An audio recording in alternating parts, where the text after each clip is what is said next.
Warahmatullahi wabarakatuh dan selamat pagi Okey, berjumpa kita lagi selepas cuti dalam PDPR Sains tahun 5. Baik, untuk minggu ni cikgu nak fokuskan kepada pembentukan awan dan hujan. Kita akan bincangkan macam mana hujan boleh terjadi. Baik, sebelum cikgu teruskan, cikgu harap murid-murid dah isi link kehadiran yang cikgu sertakan dalam medium Telegram, supaya cikgu boleh ambil jumlah penglibatan murid untuk direkodkan, dan data mentah boleh dianalisis oleh pihak sekolah. Baik, kita terus kepada pembentukan awan dan hujan. Apa objektif pembelajaran pada hari ini iaitu standard kandungannya, perubahan keadaan jirim bagi air, masih lagi standard kandungan yang sama, tetapi kita fokuskan kepada 8.2.3 di mana menghubung kait perubahan keadaan jirim bagi air dengan pembentukan awan dan hujan. Baik, 8.2.4 menjelaskan pemerhatian tentang perubahan keadaan jirim melalui lakaran atau penulisan atau lisan secara kreatif. Baik, tu ada tugasan untuk awak 8.2.4 tu nanti. Baik, kita lihat, kita ulang kembali 3 keadaan jirim yang telah awak pelajari, iaitu pepejal, iaitu dalam bentuk ais, cecair dalam bentuk air lah, dan gas dalam bentuk wap air. Baik, nampak ni cecair, ni adalah gas ni gas. Ni pepejal. Baik, kita teruskan lagi. Okey, cikgu ulang balik perubahan keadaan jirim air. Pepejal kepada cecair berlakunya proses peleburan. Cecair berubah kepada gas berlakunya proses pendidihan atau penyejatan. Pendidihan ni kalau nak mudah ingat, pendidihan melalui api lah, tindakan manusia. Penyejatan ni keadaan persekitaran yang disebabkan oleh cuaca dan juga suhu persekitaran. Okey, gas kepada cecair proses kondensasi. Pembekuan pula ialah proses cecair kepada gas. Ini cikgu ulang balik supaya awak tak lupa.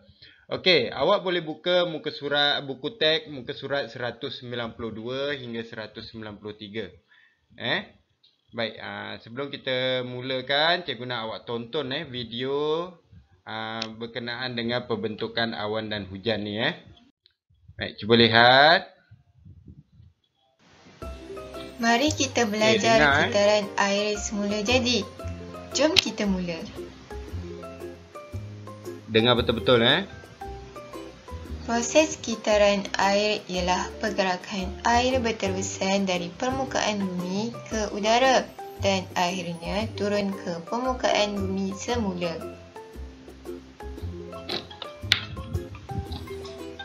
Terdapat 3 proses kitaran air semula jadi, iaitu proses penejatan, proses kondensasi atau pemeluapan, dan proses hujan.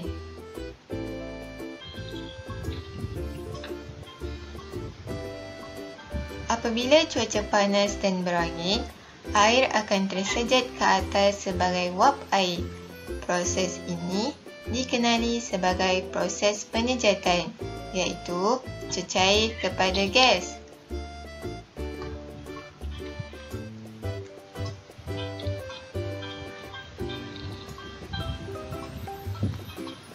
Udara sejuk di atmosfera akan menyebabkan wap air yang tersejat membentuk awan. Proses ini dikenali sebagai proses kondensasi, iaitu gas kepada cecair.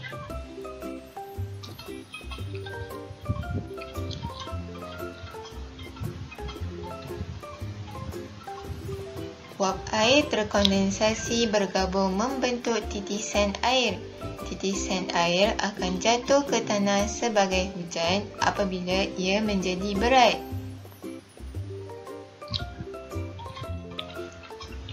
air hujan jatuh ke permukaan bumi menjadi air tanah atau mengalir semula ke dalam sungai, tasik dan lautan.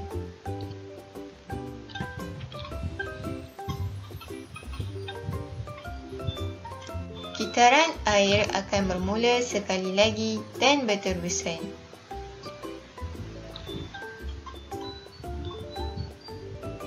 Okey, ni adalah kitaran daripada penyejatan, berlaku kondensasi, uap air menjadi awan dan turun sebagai hujan.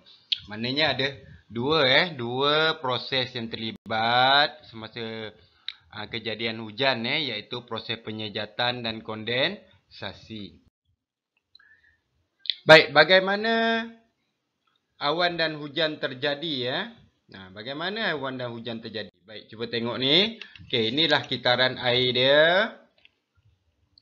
Okey, yang merah ni adalah petunjuk cuba tengok di sini, nampak tak anak panah yang naik ke atas ni? Ini adalah air yang disejat berlaku proses penyejatan menjadi uap air. Tengok nombor 1 Haba daripada matahari menyebabkan air laut, sungai, tasik dan dalam tanah tersejat sebagai uap air. Bila tersejat, sinilah berlakunya proses penyejatan. Uap air yang naik ke udara bersama udara panas.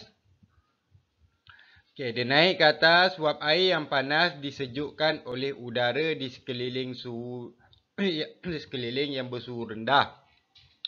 Ia menyebabkan uap air terkondensasi membentuk titisan air yang banyak dan bergabung membentuk awan. Dekat sini sebelum dia jadi awan ni berlakunya kondensasi daripada panas dia menjadi sejuk Okey, bila jadi awan, uap air tadi terkondensasi menjadi awan, gas kepada cecair titisan air dalam awan berkumpul menjadi terlalu berat dan tidak dapat ditampung oleh awan. Sebab tu kita tengok awan tu hitam kerana terlalu banyak air.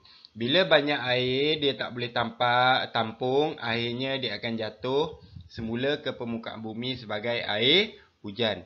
Air hujan yang jatuh tadi akan kembali semula ke sungai, tasik atau laut dan kitaran ni berulang. Dia pergi balik ke sungai, dia disejat balik, kondensasi jadi awan, turun sebagai hujan. Mengalir balik ke sungai dan laut serta tasik. Kitaran dia berpusing macam tu. Boleh faham Dua sahaja proses yang terlibat, iaitu penyejatan dan kondensasi. Baik, kita lihat aktiviti hujan dalam bekas kaca. Kita tengok aktiviti hujan dalam bekas kaca. Okey, hujan dalam besen kaca ni, ini adalah eksperimen. Mula-mula diisikan air panas ke dalam besen kaca sehingga hampir penuh. Kemudian kan masuk 6 sudu besar garam dan adukkan larutan sampai garam hancur. Letakkan bekas plastik jernih bersaiz kecil seperti dalam gambar. Kemudian tutup bahagian atas besen kaca ataupun apa-apa yang kamu gunakan tadi dengan plastik pembalut makanan. Okey, letakkan ketulan ais di atas plastik pembalut makanan. Kemudian lakukan pemerhatian selepas 10 minit.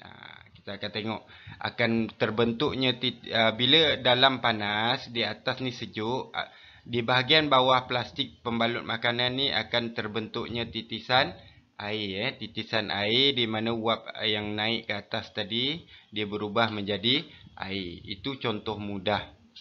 Baik, kalau awak nak tengok contoh lain pun boleh. Macam awak masak nasi kan. Bila nasi dah masak, awak biarkan 10 minit, kemudian awak buka tutup nasi tu. Awak nampak ada bintik-bintik air di penutup periuk nasi tu. Itu pun berlaku proses kondensasi. Okey, kita cuba tengok video ni. Video kitaran air semula jadi. Tengok balik. Eddie dan Jeff sedang bermain bola sepak di taman. Hari mula hujan. Oh, tamatlah permainan bola sepak kita. Eddie mengeluh. Mari kita masuk ke dalam rumah, Jeff, kata Eddie. Mengapa hujan turun dari langit? Adakah terdapat pancuran di langit? Eddie menjelaskan bahawa hujan adalah sebahagian daripada kitaran air. Jeff bertanyakan pada Eddie, apakah yang dimaksudkan dengan kitaran air? Eddie menjawab, Mari kita pergi ke dapur dan saya akan tunjukkan kepada awak simulasi untuk menjelaskan bagaimana kitaran air berfungsi. Eddie menjelaskan, pertama, Ni dia kita buat perlu eksperimen pembungkus tadi. plastik, cawan, mangkuk kaca, cube ais dan air panas daripada cerek. Seterusnya, kita letakkan cawan ke dalam mangkuk kaca dan tuangkan air mendidih daripada cerek ke dalam mangkuk. Sekarang, balut mangkuk kaca dengan pembalut plastik. Eddie berterusan, menambah beberapa ketulan ais di atas pembalut plastik. Air panas di dalam mangkuk mewakili air laut yang dipanaskan oleh matahari. Air panas akan berubah menjadi wap air. Ini menunjukkan bahawa air laut berubah untuk membentuk wap air. Proses ini dipanggil penyejatan. Wap air kini bertemu dengan udara sejuk. Udara sejuk diwakili oleh udara di bawah pembalut plastik. Kuasan ini mewakili awan di langit. Wap air akan ditukar menjadi titisan air apabila ia sejuk. Titisan air akan terbentuk pada permukaan dalam pembalut plastik. Proses ini dipanggil kondensasi. Eddie berkata, apabila titisan air menjadi cukup berat, ia akan jatuh ke dalam cawan. Ini mewakili hujan yang turun dari awan ke arah bumi. Sebahagian daripada hujan yang jatuh ke bumi menyerap masuk ke dalam tanah. Ini menjadi air bawah tanah. Hujan yang selebihnya akan mengalir ke dalam sungai, tasik, kolam atau laut. Kitaran tersebut adalah lengkap apabila air laut menyejat, terkondensasi dan jatuh semula sebagai air hujan. Ini melengkapkan kitaran air.